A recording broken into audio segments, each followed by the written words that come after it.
Live. I am so excited that you're here. And today we're talking about fibromyalgia.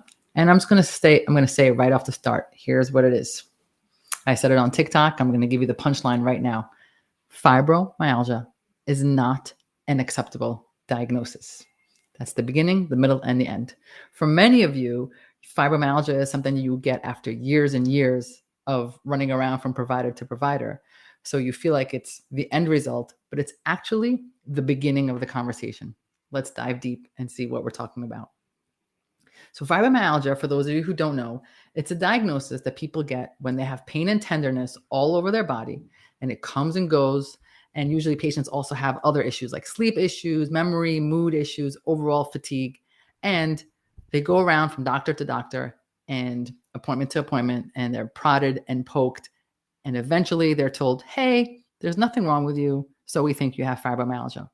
In fact, it takes an average of 2.3 years and almost 4 different types of providers to go to before you actually get this diagnosis. So you're running around, going from place to place, and ultimately you're given this diagnosis. And this diagnosis drives me insane because it basically means, hey, we know you don't feel good, but we don't know why. So we're going to give it a really fancy name. And here's the best part. We're also going to give you a whole bunch of medication, even though we don't really know what's wrong with you. Now, I'm not against medication, but come on, there has to be a better way, which is why I called it the new method, because you always knew there's a better way. You guys are super, super smart. So today we're going to talk about fibromyalgia. If you were told you have fibromyalgia, or you think you might have it, or know someone, and you've been down the conventional medicine road, we're going to talk about what it is, how conventional medicine treats it, but how we actually should treat it. If you type the word change anywhere, it lets my team know that you want a written copy of my crazy notes, so you can have that. If you're watching us on YouTube, don't forget to like and subscribe. And of course, for those of you listening on a podcast and you're not seeing my amazing hair today, I'm wearing a blue sweater and always the stethoscope that my wife gave me. And no matter what platform you're watching us on, don't forget to follow us on Instagram because we are funny. And share this with the people in your life who are struggling and let them become the game changers in their life. And for those of you who don't know me, my name is Efrat Lamandre. Everyone calls me E, and I invented the new method where we empower people to realize that their symptoms are not in their head. So join the conversation wherever you are. Let us know that you're here. And let's just dive into fibromyalgia. And I'm going to try to remember to click on all these things so you could see where I'm at on the bottom. No promises though, because I mess up every week. Okay. So before we begin, and I say this every week, no matter what topic I'm talking about, if you're feeling symptoms, if you're always in pain, if you're always tired, you must always, always start with conventional medicine. Don't skip that step. Never self-diagnose. I cannot stress this strongly enough. This is not an either or conversation. This is how we use both worlds in the best way possible. Go to the primary care, run the tests, get the referrals, go to the specialist, let them run their test. Let them tell you that nothing is wrong with you or that you have fibromyalgia. That's perfect. Then you're in the right place. But always make sure that nothing else is going on. Okay. I'm going to say that every week because I have to make sure you guys stay safe. Don't skip this step. So let's talk about the medical criteria of fibromyalgia. Like, how is it that your doctor, NPPA, how is it that they come up with this diagnosis? Where does it come from? So there's actually guidelines for it. And it's from, it's the latest guidelines. I took it from Up to Date if anyone wants that source, because someone on TikTok told me that I wasn't really didn't know my guidelines. Incorrect, sir or ma'am. I 100% know my guidelines. So here are the guidelines for fibromyalgia. The main symptom of FM, fibromyalgia, I'm just going to say FM because it's a lot, is widespread pain, also termed multi-site pain. It's everywhere, but it doesn't end there.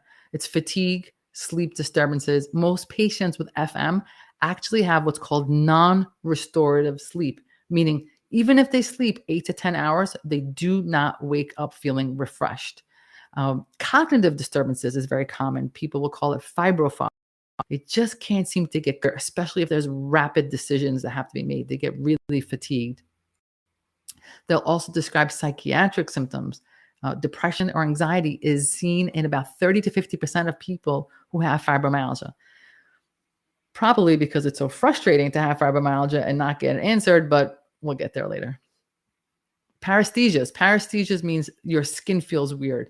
Numbness, tingling, burning, creeping, crawling sensations, especially in the arms and the legs, is a classic sign of fibromyalgia. Headaches. Headaches is present for a lot of people with FM, migraine or tension type headaches. And then there's other symptoms of disorders that I kind of just thrown in there. Abdominal and chest wall pain, irritable bowel syndrome. You know how I feel about that one. If you don't, please go watch my episode. Pelvic pain, bladder interstitial cystitis, or something called painful bladder syndrome. So you mix all these in a pot, and then you say you have to have it for at least 3 months, and then you say nothing else could be wrong with you, and you get this fancy diagnosis of fibromyalgia. On physical exam, the exam tends to be really normal for that patient. Everything is fine, except they'll be really tender to palpation in several parts of their body. And as far as lab tests go or images go, there's nothing. Everything is going to be normal on the patient with FM. So there's nothing there. So the diagnosis is made if the patient has all these symptoms for at least 3 months with no identifiable cause. That diagnosis is made. So it rests on a list of symptoms and excluding all other conditions. It's called a diagnosis of exclusion. So you have to exclude everything else, and then you stamp it fibromyalgia. Congratulations. Now, here's the funny part. This is the treatment. You get the stamp, you're called that you have fibromyalgia, and here is the treatment. First is patient education. The guidelines say to give people an explanation that fibromyalgia is a real disease. There's like a whole paragraph on that.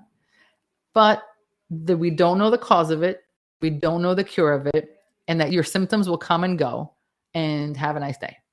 They also recommend exercise, aerobic exercise, which we'll talk about why that's a little problematic in a bit. They recommend antidepressants for the pain, and also nerve pains such as Lyrica or gabapentin, and of course, psychological therapies, because you're obviously a little bit crazy. That was sarcasm for someone who didn't catch it. So basically, you've been diagnosed with fibromyalgia. You've probably been told by your doctor that your condition is unknown. There's no treatment, and you'll need to rely on medication to manage your symptoms for the rest of your life. All this does, by getting the stamp, some people said to me on TikTok, you're disempowering people who have fibromyalgia. I'm not disempowering you. I'm empowering you to know that that is not where the conversation ends. There is so much more that we need to do, and we're going to talk about that. Because all this does, this fibromyalgia stamp, is to put you in a box. It puts you in a box that actually takes away all hope, because we're telling you we don't know what causes it. We don't know how to fix it. Have a nice day. And let you in on a little secret. If you walk around to the next provider and tell him or her that you have fibromyalgia, they're already boxed you as a little bit crazy. I hate to say it, but that's the fact. So you're walking around, you're feeling great. I have this disease. I finally know what's wrong with me. But it puts you in a box. And when you go from provider and provider, that box is very hard to come out of. So I want this conversation to be empowering and to help you move past that diagnosis to actually get the results that you're looking for, which is to get rid of the pain and the fog and everything you're dealing with. Because in functional medicine, we know that when your body has symptoms, it's trying to tell you something. And just because we don't have the blood markers that call it a disease doesn't mean we're going to ignore it. And it certainly doesn't mean we're going to throw antidepressants at it. So we need to see what's actually causing this fibromyalgia. And each person's different. There is not one particular cause. So I'm going to give you a list of possibilities. The first is gut dysbiosis. If you've watched any of my lives, any of my episodes, you'll know that gut dysbiosis is where it's at. It's about your microbiome. Quick catch up. Your microbiome is the bacteria and fungus and yeast and viruses that all live in your belly, and they have to live in harmony. And if there is no harmony in your microbiome, there is not going to be harmony in your system. Your belly and your system are connected. So if you have the wrong kind of bacteria in your belly, it can produce certain substances that is going to cause nerve pain, brain fog, etc. Here's the clincher. Even if you don't have stomach issues, if you're like, my stomach's fine, I don't have bloating, I don't have anything going on, you still might have gut dysbiosis, because the gut dysbiosis means the bacteria is off, but the symptoms may not be in your belly. The symptoms, your gut bacteria might be off and your skin might be off.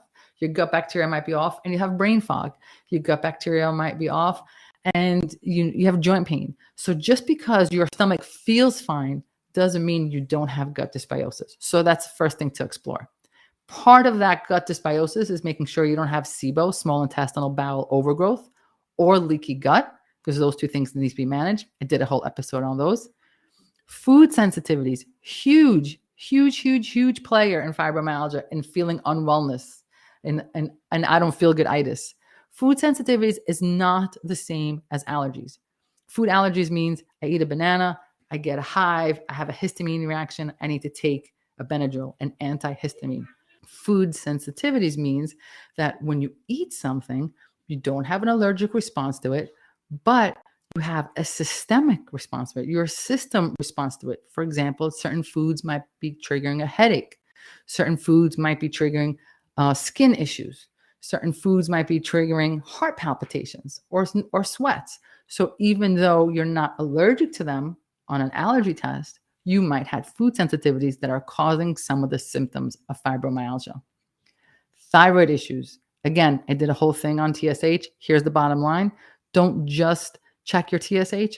Make sure you check all your antibodies because you could be cooking a thyroid issue for years and it feels like fibromyalgia. And if the only test you run is TSH, well, you're not going to find it. Nutrient deficiencies, low mag, low vitamin D, low B12 will all make you feel unwell. You need to get those in there. Adrenal fatigue. We did an episode on this also. Adrenal fatigue can feel like what fibromyalgia feels like. Non-restorative sleep, always tired, classically tired after exercise, never feeling rested. That could be a sign of adrenal fatigue. You need to test for that. Mold. You might be sensitive to mold, to mycotoxins. Toxic metals. You might be sensitive to mercury, lead that's in the environment. And I left last in there is mitochondrial issues. And I'm going to talk to you about that a little bit at length because it is so important for fibromyalgia. So hang tight for mitochondria. It's a long word. You learned about it in high school. Super important. This is the list of the things that can really be causing what fibromyalgia feels like. You could see just from this list, and by the way, it's not the entire list, that there are actual causes of why you're feeling like fibromyalgia. And if we can determine the cause, then we can get cracking with the solution. But none of these are things that conventional medicine tests for. So their tests are going to show you're fine, but these tests are going to find something. That's why you need to work with functional medicine. After you've worked with traditional medicine, you have to go and dig a little deeper. Because if you find what's wrong, we can help fix it. And by the way, fixing it does not involve antidepressants or nerve pain. Again, not telling you not to take it, just saying we're looking for a solution, not just pain relief. Before I continue on, I need to take a moment to talk about mitochondria and mitochondrial repair because it is so important for fibromyalgia, but honestly, for just about any disease you're dealing with. So quick recap for those of you who forgot biology class. Is it biology? Maybe. Yeah, biology class in high school. Mitochondria are these tiny little factories in your body that turn food and oxygen into energy. It's basically where metabolism happens. So they take the air you breathe, the food you eat, process it, and make it into energy. It's the gas for your car. If these little factories get affected, your whole system is going to be affected. And mitochondria are very sensitive to damage. That whole list I said above, the food sensitivities, the toxins, it's going to affect your mitochondria. So when these guys aren't working well, you're not working well. Fatigue, memory loss, pain, rapid aging, all of that we just talked about, that whole feeling of fibromyalgia is actually a mitochondrial issue. Fatigue is the most common symptom for people who have poorly functioning mitochondria. It's actually the reason why we age. It's actually the reason why we get tired as we age is because our mitochondria just can't keep up. So another quick science explanation is about free radicals because we hear about them all the time. But free radicals, and I did a talk on it. You can find me on TikTok. I explained it as well. So mitochondria, They burn and metabolize oxygen and food, right? They turn that into energy. When they do that, they have a waste in the form of a free radical. Free radical just means it's a molecule with a single electron, and this single electron does not like to be single. So it is causing drama in your body. It goes around, this free radical, and says, I need an electron. I want to be paired up. And it steals an electron from anything around it. It steals that electron. It feels whole and great. But now that other molecule becomes a free radical. That one steals the next one, and so on and so on. This cascade of one molecule stealing an electron from the other is called oxidation, and it is a problem. It's what makes us sick. So we need a superhero. And the superhero is someone that could say, hey, free radical, I get it. You're looking for a partner. I'm going to give you a partner without it affecting me. And that superhero is called an antioxidant because it stops the oxidation process. So if you want to protect yourself from free radicals, you want to protect your mitochondria from free radicals, you have to give them antioxidants. Antioxidants are in your diet. We're going to talk about that. So when you eat these empty calories, sugar, flour, processed foods, all these things that we talk about, and you already know about insulin, you know everything else we've talked about, we actually never talked about that all this food that you're eating produces all these free radicals. And if you don't give them antioxidants found in fruits and vegetables and all the good food, you'll never be able to stop this cascade. So part of the fibromyalgia picture is fixing the mitochondria. So the goal of treatment, we talked about in fibromyalgia, all the things that could be causing it, right? So now we know how to treat it. If you have a gut issue, gut dysbiosis, we have to support the gut by fixing the bacteria and microbiome. If you have a food sensitivity, we have to discover it and eliminate it. If you have a nutrient deficiency, we have to fix it. If you have adrenal fatigue, we have to fix the adrenals with herbs, supplements, managing stress. If you have a thyroid issue cooking, there's herbs and supplements to help that along and to avoid triggers. If you're exposed to a toxic load, mercury or mold, we have to remediate that and help your liver detoxify. We have to understand that telling people to just exercise is not enough. Part of the treatment for fibromyalgia is understanding that exercise has to be gradual, graded exercise. You push somebody with fibromyalgia too fast, they're going to relapse and feel horrible, just like people with adrenal fatigue. And of course, on the list, now you understand they need to have mitochondrial repair. So you do all these things, you fix the gut, get rid of the toxic load, but you have to focus on the little guys that give you energy, which means you have to provide plenty of antioxidants in your diet to combat the free radicals in your little factories. So now when I talk about every week about minimizing your intake of processed food, junk food, sugar, empty calories, artificial sweeteners, and all that, another dimension is to understand why I tell you to eat the rainbow is because it's about eating the antioxidants that balance all these free radicals. I hope that by giving you another dimension of why we do these things, you can kind of connect with it and resonate with it. And there are also supplements that are really specific to mitochondria. So L-carnitine, ALA, alpha-lipoic acid, CoQ10, NAC, resveratrol, which I always pronounce wrong, magnesium, and omega-3. Again, never a cure-all, always part of this complete breakfast, but as part of a whole food, plant-based, I didn't say vegan, I said plant-based diet. If you don't know the difference, shoot me a message somewhere and I'll explain it.